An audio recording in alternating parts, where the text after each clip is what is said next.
Start. Bismillahirrahmanirrahim. Today we are going to talk about relative risk and risk ratio. What actually risk is? Risk क्या है? A chance of getting a disease on population में जो कि expose है with a certain specified period of time. For example, एक study हम conduct कर रहे हैं for a time of 1 year और एक 50 लोगों में हम एक disease को देख रहे होते हैं. और फॉर एग्ज़ाम्पल ये यहाँ पे एक 50 लोगों का एक पॉपुलेशन है और उसको हम जो है वो 1 ईयर तक देख रहे होते हैं. तो आउट ऑफ 50 70 लोग जो है वो उसको डिजीज़ हो जाता है which account for the 34% of a disease.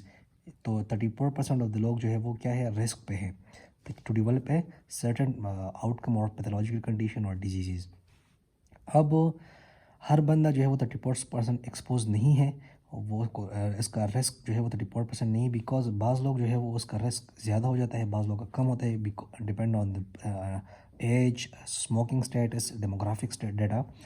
So we divide this data into 2x2 table, like जो कि हमने कंटिजेंसी टेबल में ऑलरेडी ट्राई किया होता है ABCD. तो अब ये आपका हो गया एक्सपोज ग्रुप, ये हो गया not expose group, this is disease plus this disease negative people. तो हम जो है वो 25 लोग वो लिए हैं जो कि एक्सपोज थे, और वो लोग जो कि एक्सपोज नहीं थे सिगरेट स्मोकिंग को, वो 25 हैं. आउट ऑफ 25 जो कि एक्सपोज थे उनमें 12 लोग जो है वो डिजीज़ डेवलप कर लेते हैं, और आउट ऑफ 25 जो कि एक्सपोज नहीं थे उनमें 5 लोग जो है वो डिजीज़ डेवलप कर लेते हैं. So we divide it like A divide by A plus B. सही है. So like C divide by C plus D.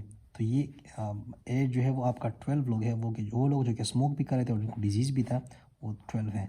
वो लोग जो कि स्मोक कर रहे थे बट डिजीज़ नहीं था उनको, वो है 25. तो विच अकाउंट फॉर दी 48%.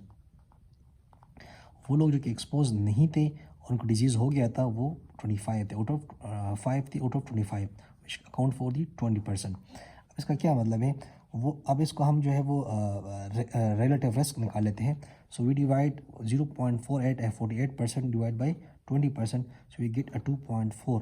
इसका मतलब ये है कि वो लोग जो कि स्मोक नहीं कर वो लोग जो कि स्मोक कर रहे हैं उनको चांस ऑफ या जो रिस्क है वो 2.4% ज़्यादा है कंपेयर टू वो लोग जो कि स्मोक नहीं कर रहे थे. अब जो है वो कुछ सर्टन क्राइटेरिया हम पढ़ लेते हैं. वो लोग जिनमें उन स्टडी में जिनमें आपका रिलेटिव रिस्क जो है वो 1 आता है, उसका मतलब है this is no association, no risk. वो लोग जिनका मोर देन 1 आ जाता है तो उनका जो है वो रिस्क ज़्यादा है. मतलब अगर आप जो है वो सेडेटरी लाइफ स्टाइल अडॉप्ट करते हैं तो आपको माइकार्डियल इन्फेक्शन होगा, इसकी डिजीज़ होंगी. वो लोग जिनमें रिलेटिव रिस्क जो है वो लेस देन 1 है, तो इसका मतलब ये है कि दिस इज़ प्रोटेक्टिव. आप अगर एक्सरसाइज करते हैं तो फिजिकल एक्टिविटी करते हैं तो उसकी वजह से इसकी डिजीज़ के चांसेस कम हो जाते हैं. इसका मतलब ये है. अब है attributable risk factor. Attributable risk factor ये है कि वो लोग जो कि स्मोक नहीं करते उनमें 20% चांस था कि वो डिजीज़ डेवलप करे. वो लोग जो कि स्मोक कर रहे थे उनमें चांस ये था कि वो 48% और डिजीज़ जो है वो कास कर सके. अब वो लोग जो हम माइनस करेंगे 48 माइनस 20, तो ये जो है वो तकरीबन 0.28 आ जाता है.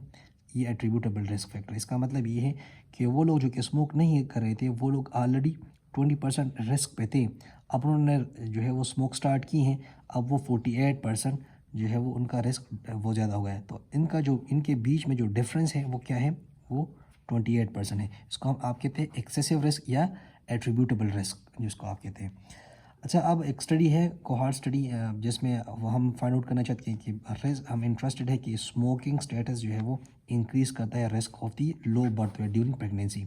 तो हम क्या लेते हैं, 2 ग्रुप ले लेते हैं, एक एक्सपोज है और एक अनएक्सपोज है. और सर्टन टाइम पीरियड हम देखते हैं कि इनमें डिजीज़ जो है वो डेवलप हो चुका है कि डिजीज़ डेवलप नहीं हुआ. यहाँ पे भी हम देखते हैं कि डिजीज़ डेवलप हो चुका है कि डिजीज़ डेवलप नहीं हो चुका. ये एक्सपोज ग्रुप नहीं है, ये एक्सपोज ग्रुप है. कोहार्ट स्टडी में ये होते हैं. अच्छा, यहाँ पे आप देखते हैं कि वो लोग जो कि स्मोक नहीं कर रहे थे वो तकरीबन 158 है. वो लोग जो कि स्मोक कर रहे थे, जो नॉर्मल सॉरी वो लोग वो जो नॉर्मल है वो तकरीबन 842 है. अब वो लोग जो कि स्मोक कर रहे थे उनमें तकरीबन जो 19 है वो लो बर्थ वेट है और जो 139 है वो नॉर्मल है. वो लोग जो कि स्मोक कर रहे थे आउट ऑफ 842 उनमें 13 जो है वो लो बर्थ वेट है और 7 एंड 8 9 जो है वो नॉर्मल थे. सो हम इसको यहाँ पर डाल देते हैं 2x2 कंटिजेंसी टेबल में. वो लोग जो कि स्मोक कर रहे थे और उनको डिजीज़ डेवलप हुआ है वो तकरीबन 19 है। वो लोग जो कि स्मोक नहीं कर रहे थे और उनको डिजीज़ डेवलप हुआ है वो 53 है आउट ऑफ दिस वन। तो हम इसको डिवाइड कर लेते हैं। 19 आउट ऑफ 158 जो है वो उनको डिजीज़ डेवलप हो चुके हैं, अकाउंट फॉर दी 12%, और जो कि 53 है वो तकरीबन 6%, 6.3% आपका हो गया है। इनको हम डिवाइड कर लेते हैं तो आपका तकरीबन 1.9। तो इसका मतलब ये है, इसको इंटरप्रेट हम इस तरह करेंगे कि वो लोग जो कि स्मोक कर रहे होते हैं उनमें 1.9% जो है वो चांस ज़्यादा होगा या डबल होगा कंपेयर टू वो लोग जो कि स्मोक नहीं करेंगे because of the low birth weight. So this was all about the relative risk and risk ratio. If you have any question, you can ask in the comment. Thank you so much.